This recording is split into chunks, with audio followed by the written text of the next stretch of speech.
સુરનગર જિલ્લામાં નીચાણવાળા વિસ્તારમાં કોઈ નાગરિકોએ અવરજવર ના કરવા જિલ્લા કલેક્ટર કેસી સંપટે આપી છે સૂચના। સમગ્ર વાત કરીએ તો હવામાન વિભાગ દ્વારા સમગ્ર રાજ્યની સાથે સુરનગર જિલ્લામાં ભારેથી અતિ ભારે વરસાદની આગાહી કરવામાં આવી છે, જેને લઈને જિલ્લા કલેક્ટર કેસી સંપટના માર્ગદર્શનમાં હેઠળ જિલ્લા વહીવટીતંત્ર એક્શન મોડમાં આવી ગયું છે। જિલ્લામાં કોઈ અનિચ્છનીય બનાવ ન બને તે માટે જિલ્લાવાસીઓને અનુરોધ કરતા જિલ્લા કલેક્ટરે જણાવ્યું હતું કે ભારે વરસાદના કારણે જિલ્લામાં આવેલા ડેમો ઓવરફ્લો થઈ ચૂક્યા છે।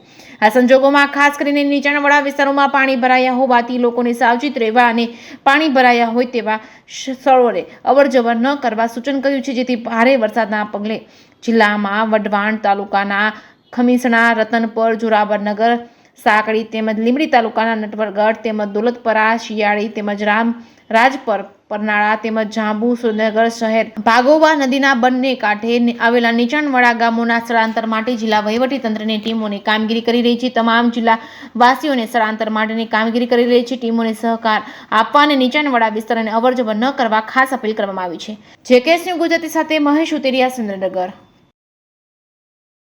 છેલ્લા 2 દિવસથી વરસી રહેલા ભારે વરસાદને કારણે ખાસ કરીને જે આપણા ડેમો છે એ ઓવરફ્લો થયા છે। એમાં આપણો જે ધોળીધજા ડેમ છે એ લગભગ 22,000 ક્યુસેક સાથે ઓવરફ્લો થયેલો છે અને એ સંજોગોમાં ખાસ કરીને જે વઢવાણ તાલુકાના અને લીંબડી તાલુકાના જે ગામો છે એમાં ખાસ કરીને જે નીચાણવાળા વિસ્તારો છે એમાં નહીં જવા અને આપણું જે સુરેન્દ્રનગર શહેર, વઢવાણનું ખમીસણા, રતનપર, જોરાવરનગર, મેમકા, નાના કેરાળા, સાંકળી, ભડિયાદ ગામો અને લીંબડીના નટવરગઢ, દોલતપર, શિયાળી, રામરાજપર, પરનાલા અને જાંબુ ગામો અને આપણો જે સુરેન્દ્રનગર શહેરનો વિસ્તાર જેમાં વઢવાણનો પણ સમાવેશ થાય છે એ ખાસ કરીને જે આપણો ભોગાવો છે એના બંને કાંઠે આવેલા ગામોને એના લોકોને ખાસ કરીને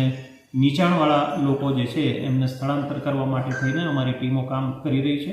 એમને સહયોગ આપવા અને આવા નીચાણ વિસ્તારોમાં નહીં જવા માટે અમારી ખાસ અપીલ છે।